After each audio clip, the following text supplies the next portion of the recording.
Hello, good morning, जोहार। मैं संजय और आप देख रहे हैं न्यूज़ झारखंड। चलिए जानते हैं आज के मुख्य 25 बड़ी खबरों को। 946 दारोगा, सार्जेंट मेयर और समकक्ष पदों पर होगी नियुक्ति। जेएसएससी मई के अंत तक निकालेगा विज्ञापन। पुलिस विभाग ने दूसरी बार भेजी अधियाचना। झारखंड कर्मचारी चयन आयोग मई के अंत तक पुलिस विभाग में नियुक्ति का विज्ञापन जारी करने वाला है।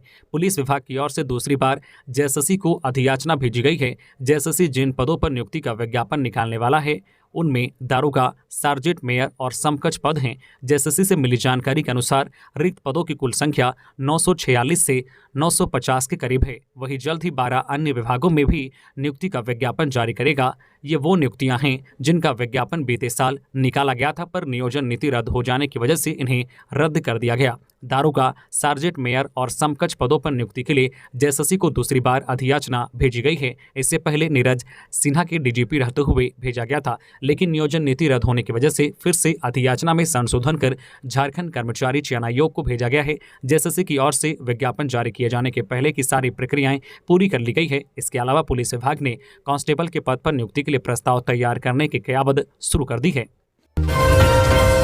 हेमंत सोरेन ने कर्नाटक में कांग्रेस को मिली जीत के बाद भाजपा को कहा, कर्नाटक विधानसभा चुनाव में कांग्रेस ने प्रचंड बहुमत से जीत हासिल की है। कांग्रेस नेताओं में खुशी की लहर है। इसी बीच झारखंड के मुख्यमंत्री हेमंत सोरेन ने भी कांग्रेस की इस जीत से काफी खुश हैं। उन्होंने भी कांग्रेस को जीत की बधाई और शुभकामनाएं दी हैं, लेकिन इस दौरान वह भाजपा पर निशाना साधने से भी पीछे नहीं रहे। उन्होंने बीजेपी को टारगेट करते हुए कांग्रेस को बधाई दी और कहा कि फूट डालो राज करो की राजनीति की उल्टी गिनती शुरू हो चुकी है। कर्नाटक विधानसभा चुनाव जीतने पर कर्नाटक की जनता और कांग्रेस पार्टी को हार्दिक बधाई, शुभकामनाएं एवं जोहार। कर्नाटक जीत का रांची में मना जश्न। प्रदेश अध्यक्ष ने कहा, बड़बोलेपन की वजह से भाजपा का हाल आने वाले दिनों में और बुरा होने वाला। कर्नाटक में कांग्रेस पार्टी की जीत का जश्न रांची प्रदेश कार्यालय में भी मनाया गया। खूब आतिशबाजियां की गई। वहीं प्रदेश कांग्रेस के पदाधिकारी और कार्यकर्ताओं ने एक दूसरे को मिठाइयां खिलाई। पूरा पार्टी कार्यालय ढोल नगाड़े की थाप पर डांस करता दिखा। मौके पर महिला कार्यकर्ताओं में भी खासा उत्साह देखने को मिला। मौके पर प्रदेश पदाधिकारियों के अलावा पूर्व मेयर रमा खलखू, सुंदरी तिर्की समेत काफी संख्या में महिला कार्यकर्ता भी जश्न में शामिल रही। इस अप्रत्याशित जीत की खुशी में प्रदेश कांग्रेस अध्यक्ष राजेश ठाकुर ने कहा है कि कर्नाटक में पार्टी नहीं, वहां की जनता जीती है। अगर इतना बहुमत मिला है तो इसके पीछे जनता का प्यार है। यह भाजपा का बड़बोलापन है जो उसे हार के रास्ते लेकर जा रही है। वहीं उन्होंने कहा है कि आने वाले दिनों में यह स्पष्ट हो जाएगा कि जनता किसे पसंद कर रही है। उन्होंने खुले स्वर में कहा है कि आने वाले दिनों में भाजपा का और बुरा हश्र होने वाला है। बाकी राज्यों में जो चुनाव होने वाले हैं वहां भी कांग्रेस अपना परचम लहराएगी। 20 मई को आ सकता है झारखंड बोर्ड की मैट्रिक और इंटर साइंस का रिजल्ट। सीबीएसई मैट्रिक और इंटर बोर्ड रिजल्ट की घोषणा हो चुकी है। इसके साथ ही झारखंड बोर्ड यानी झारखंड अधिविद्या परिषद जैक की ओर से आयोजित मैट्रिक और इंटर की परीक्षा देने वाले विद्यार्थियों की धड़कनें भी तेज हो गई है। उनका भी रिजल्ट बहुत जल्द जारी होगा। सूत्र बता रहे हैं कि 20 मई को ही जैक बोर्ड 10वीं के साथ साथ 12वीं के साइंस का रिजल्ट भी आ जाएंगे। झारखंड बोर्ड अपनी आधिकारिक वेबसाइट पर मैट्रिक और इंटर साइंस का रिजल्ट एक ही दिन जारी करेगा। सूत्र बता रहे हैं कि झारखंड बोर्ड अपने विद्यार्थियों का परीक्षा परिणाम 20 मई को जारी कर सकता है। कॉपी की जांच पूरी हो चुकी है। रिजल्ट तैयार करने की प्रक्रिया भी चल रही है। बताया जा रहा है कि इस बार रिकॉर्ड समय में कॉपी की जांच पूरी कर ली गई है। उल्लेखनीय है कि चर्चा थी कि झारखंड बोर्ड का रिजल्ट मई के अंतिम सप्ताह में जारी होगा, लेकिन अब विश्वसनीय सूत्रों से खबर मिल रही है कि मई के तीसरे सप्ताह के अंतिम दिन यानी शनिवार 20 मई 2023 को या मई महीना के चौथे सप्ताह में मैट्रिक की परीक्षा परिणाम जैक की ओर से घोषित कर दिया जाएगा। मैट्रिक के साथ साथ इंटर यानी 12वीं साइंस का रिजल्ट भी उसी दिन आएगा। झारखंड से बिहार और पश्चिम बंगाल के लिए चलेगा बोट एम्बुलेंस। 15 मई से लोगों को निःशुल्क मिलेगा सेवा। झारखंड से बिहार और पश्चिम बंगाल के बीच बोट एम्बुलेंस की सुविधा शुरू की जा रही है। ये सुविधा झारखंड के साहिबगंज जिला प्रशासन द्वारा शुरू की जा रही है। 15 मई को इसका शुभारंभ किया जाएगा। इसके जरिए साहिबगंज जिले के लोग इलाज के लिए निःशुल्क गंगा के रास्ते पश्चिम बंगाल के मालदा और बिहार के भागलपुर के अलावा पटना तक जा सकते हैं। इससे झारखंड के साथ ही बिहार और पश्चिम बंगाल के लोगों को भी लाभ मिलेगा। दरअसल बेहतर इलाज की सुविधा मुहैया उपलब्ध कराने के उद्देश्य से साहिबगंज जिला प्रशासन ने डीएमएफटी फंड से 2 बोट एम्बुलेंस की खरीदारी कर दियारा वासियों को तोहफा दिया है। यह बोट स्वास्थ्य विभाग को समर्पित किया जाएगा। गौरतलब है कि दियारा क्षेत्र में बस बसने वाली एक बड़ी आबादी को मरीज या घायल व्यक्ति के इलाज में परेशानी होती है। अक्सर देखा जाता है कि नाव नहीं मिलने के अभाव में कई गर्भवती महिलाओं की मौत हो जाती है। समय पर संसाधन नहीं मिलने से घायल मरीज देर से अस्पताल पहुंचते हैं, तब तक काफी देर हो चुकी होती है। तमाम समस्याओं को देखते हुए जिला प्रशासन ने ये सराहनीय कदम उठाया है। 2 बोट एम्बुलेंस में से एक एम्बुलेंस साहिबगंज में तो दूसरा राजमहल में रहेगा, ताकि जिले में 83 किलोमीटर तक बहने वाली गंगा नदी को दोनों बोट एम्बुलेंस कवर कर सके। बाढ़ के दिनों में इस बोट एम्बुलेंस की उपयोगिता और बढ़ जाएगी। लोग को बाढ़ से सुरक्षित निकालने और अस्पताल तक पहुंचाने में इसका उपयोग किया जा सकेगा। रामगढ़ में लूटकांड का खुलासा, मास्टरमाइंड विभास पासवान समेत 5 अपराधियों को पुलिस ने दबोचा, हथियार भी बरामद। रामगढ़ पुलिस ने अपराध के खिलाफ बड़ी कार्रवाई की है। पुलिस ने अंतर्राज्यीय लूट गिरोह का पर्दाफाश किया है। शनिवार को गिरोह के मुख्य सरगना विभास पासवान समेत 5 अपराधियों को गिरफ्तार कर लिया है, जिसके पास से एक देसी पिस्टल, देसी कट्टा, चाकू और 25,000 रुपए नगद बरामद किया गया है। मालूम हो कि 11 अप्रैल को LIC ऑफिस के सामने अज्ञात अपराधियों ने ददन कुमार नामक व्यक्ति को गोली मारकर जख्मी कर दिया था, जिसके बाद अपराधियों ने युवक से 29,34,000 रुपए लूट कर फरार हो गए थे। इसके बाद 8 मई को अपराधियों ने दिन दहाड़े दामोदर पुल के नजदीक कोहिनूर ज्वेलर्स दुकान में हथियार का भय दिखाकर लूट की घटना को अंजाम दिया था। इन दोनों कांडों का रामगढ़ पुलिस ने पर्दाफाश कर दिया है। मामले के संबंध में रामगढ़ SP पीयूष पांडे ने प्रेस कॉन्फ्रेंस कर बताया है कि दोनों घटनाओं का मास्टरमाइंड विभास पासवान है। उन्होंने बताया है कि पासवान मूल रूप से बिहार के नालंदा का रहने वाला है और अंतर्राज्यीय गिरोह का मुख्य सरगना है।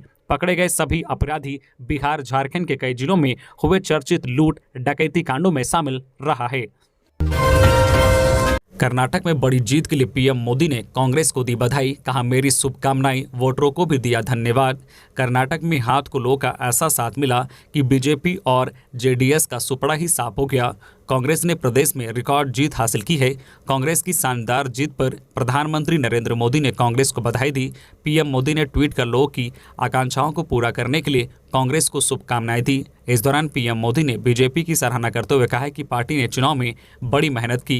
कांग्रेस की जीत पर PM मोदी ने पार्टी को बधाई दी है। साथ ही चुनाव में कड़ी मेहनत करने के लिए BJP नेता और कार्यकर्ताओं के साथ साथ उन लोगों की भी सराहना की है जिन्होंने वोट दिया। PM मोदी ने BJP नेताओं की कड़ी मेहनत करने के लिए सराहना की है। PM मोदी ने ट्वीट कर कहा है कि कर्नाटक विधानसभा चुनाव में जीत के लिए कांग्रेस पार्टी को बधाई। लोग की आकांक्षाओं को पूरा करने के लिए उन्हें मेरी शुभकामनाएं। गर्मी की छुट्टी में कटौती को लेकर प्राध्यापकों ने किया विरोध, कहा राज्यपाल CP राधाकृष्णन से करेंगे मुलाकात। छोटे हो या बड़े, अपनी गर्मियों की छुट्टी का बेसब्री से इंतजार रहता है। ऐसे में अगर छुट्टी कम कर दिया जाए या फिर छुट्टी में काम का लोड बढ़ा दिया जाए तो परेशान होना लाजमी है। इन दिनों झारखंड में शिक्षकों के साथ ऐसा ही कुछ देखने को मिल रहा है। दरअसल विश्वविद्यालय और कॉलेजों के प्राध्यापकों की गर्मी की छुट्टी में कटौती कर दी गई है, जिसके बाद से प्राध्यापकों ने आक्रोश जताया है। प्राध्यापकों का कहना है कि इस तरह छुट्टी की कटौती करना स्वीकार नहीं है। इस मामले को लेकर अखिल भारतीय राष्ट्रीय शैक्षिक महासंघ जल्द ही राज्यपाल CP राधाकृष्णन से मुलाकात करेंगे। जानकारी के अनुसार सभी विश्वविद्यालय के पदाधिकारियों की ऑनलाइन बैठक में यह निर्णय लिया गया है। यह बैठक झारखंड के प्रदेश अध्यक्ष डॉक्टर प्रदीप कुमार सिंह की अध्यक्षता में की गई। साथ ही बैठक में कई प्राध्यापक शामिल थे। उम्र कैद की सजा काट रहे कैदी की इलाज के दौरान रिम्स में मौत। बिरसा मुंडा केंद्रीय कारा में आजीवन कारावास की सजा काट रहे 50 वर्षीय कैदी विष्णु असुर की रिम्स में इलाज के दौरान मौत हो गई। लोहरदगा निवासी विष्णु का 11 अप्रैल से कारा अस्पताल में इलाज चल रहा था। तबीयत ज़्यादा खराब होने पर 5 मई को उसे रिम्स में भर्ती कराया गया था। कारा अधीक्षक ने रिम्स अधीक्षक को पत्र लिखकर पोस्टमार्टम की प्रक्रिया की वीडियोग्राफी कराने का आग्रह किया है। रांची के 32 परीक्षा केंद्रों में B.Ed प्रवेश परीक्षा संपन्न। झारखंड में शनिवार को B.Ed की प्रवेश परीक्षा हुई। इसके लिए रांची जिला में 32 परीक्षा केंद्र बनाए गए थे। B.Ed की प्रवेश परीक्षा के लिए रांची में 19,385 विद्यार्थियों ने रजिस्ट्रेशन कराया था। परीक्षा सुबह 10 बजे से दोपहर 12 बजे तक चली। सभी केंद्रों में परीक्षा शांतिपूर्ण ढंग से हुई। परीक्षा झारखंड संयुक्त प्रवेश प्रतियोगिता परीक्षा परिषद JCE-CEB ने आयोजित की। हालांकि रिजल्ट और काउंसलिंग के लिए डेट की घोषणा नहीं हुई है। B.Ed प्रवेश परीक्षा के लिए रांची, धनबाद, जमशेदपुर, डाल्टनगंज, दुमका और बोकारो में परीक्षा केंद्र बनाए गए थे। कर्नाटक तो केवल झांकी है। 2024 में कांग्रेस नेतृत्व वाली सरकार बनना तय, बंधु तुर्की। कर्नाटक विधानसभा चुनाव में कांग्रेस ने शानदार जीत हासिल की है। 136 सीट जीतकर कांग्रेस ने बीजेपी सरकार को उखाड़ फेंका है। इस ऐतिहासिक जीत पर कांग्रेस कार्यकर्ताओं में खुशी की लहर है। इधर कांग्रेस की धमाकेदार जीत पर झारखंड सरकार की समन्वय समिति के सदस्य और झारखंड प्रदेश कांग्रेस कमेटी के कार्यकारी अध्यक्ष बंधु तिर्की ने कहा है कि कर्नाटक में कांग्रेस ने जैसा बेहतरीन प्रदर्शन किया है और जिस प्रकार से आम जनता का भरपूर समर्थन कांग्रेस को मिला है, वह इस बात का स्पष्ट प्रमाण है कि कर्नाटक सहित पूरे देश की जनता केंद्र की नरेंद्र मोदी सरकार से खुश नहीं है। तिर्की ने कहा है कि केंद्र सरकार के नकारात्मक रवैये और आम जनता के बीच आपसी सौहार्द को बिगाड़ने की उसकी नीति के खिलाफ आम लोगों का आक्रोश अब ईवीएम के माध्यम से सामने आने लगा है। बजरंगबली ने भाजपा की लंका जला दी, कर्नाटक की जीत आम जनता की जीत। इरफान अंसारी।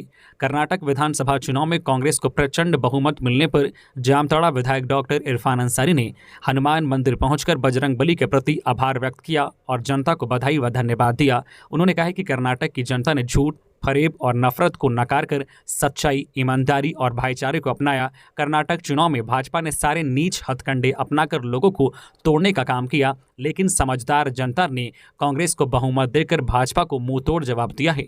बजरंगबली के आशीर्वाद से कांग्रेस ने कर्नाटक में अपना परचम लहराया है। भाजपा इंसानों की आंखों में धूल झोंक सकती है, लेकिन बजरंगबली की आंखों में नहीं। संकट मोचन बजरंगबली ने कर्नाटक की जनता को भाजपा के संकट से बचाया है। अब वो पूरे देश की जनता को भाजपा से मुक्ति दिलाएंगे। बरसात से पहले माओवादियों के खिलाफ चलेगा बड़ा नक्सल ऑपरेशन, बनी ये रणनीति। गुमला पुलिस ने प्रतिबंधित उग्रवादी संगठन भाकपा माओवादियों के खिलाफ ऑपरेशन शुरू करने वाली है। इस ऑपरेशन में सीआरपीएफ 218 बटालियन के जवान भी शामिल रहेंगे। उग्रवादियों के खिलाफ शुरू होने वाले ऑपरेशन को लेकर शनिवार को गुमला एसपी व सीआरपीएफ 218 बटालियन गुमला के कमांडेंट ने रणनीति तय की है। बरसात से पहले नक्सलियों के खिलाफ बड़ा ऑपरेशन चलाने पर सहमति बनी। एसपी डॉक्टर एहतसाम वकारिम ने कहा है कि भाकपा माओवादियों के विरुद्ध सभी प्रकार के अभियान चलाने व गुमला जिले में शेष बचे नक्सलियों के विरुद्ध कार्रवाई करने के संबंध में चर्चा की गई। साथ ही भाकपा माओवादियों द्वारा 15 मई को एक दिन संपूर्ण उत्तर भारत बंद के मामले में भी चर्चा की गई। युवा क्रिकेटरों को तराशने के लिए लगेगा नमो क्रिकेटर कैंप। संजय सेठ। राजधानी के कांके स्थित शारदा ग्लोबल स्कूल में 1 जून से 10 दिवसीय नमो क्रिकेट कैंप का आयोजन किया गया है। क्रिकेट कैंप का संचालन भूतपूर्व रणजी खिलाड़ी प्रदीप खन्ना के मार्गदर्शन में होगा। कैंप में नवोदित अंडर 17 क्रिकेटरों को प्रशिक्षण दिया जाएगा। प्रशिक्षण शिविर के लिए फॉर्म स्कूल के माध्यम से ही स्वीकार किए जाएंगे। प्रशिक्षण में भाग लेने वाले खिलाड़ियों की उम्र सीमा 15 से 17 वर्ष निर्धारित की गई है। इसके लिए रांची के सभी स्कूलों से संपर्क स्थापित किया जा रहा है। फॉर्म भरने की अंतिम तिथि 25 मई रखी गई है। रांची के सांसद संजय सेठ ने प्रेस कॉन्फ्रेंस कर यह जानकारी दी है। उन्होंने कहा कि रांची में क्रिकेट की अपार संभावनाएं हैं। इन संभावनाओं को थोड़ा सा तराश कर और बेहतर किया जा सकता है। इसी उद्देश्य से इससे क्रिकेट कैंप का आयोजन किया गया है।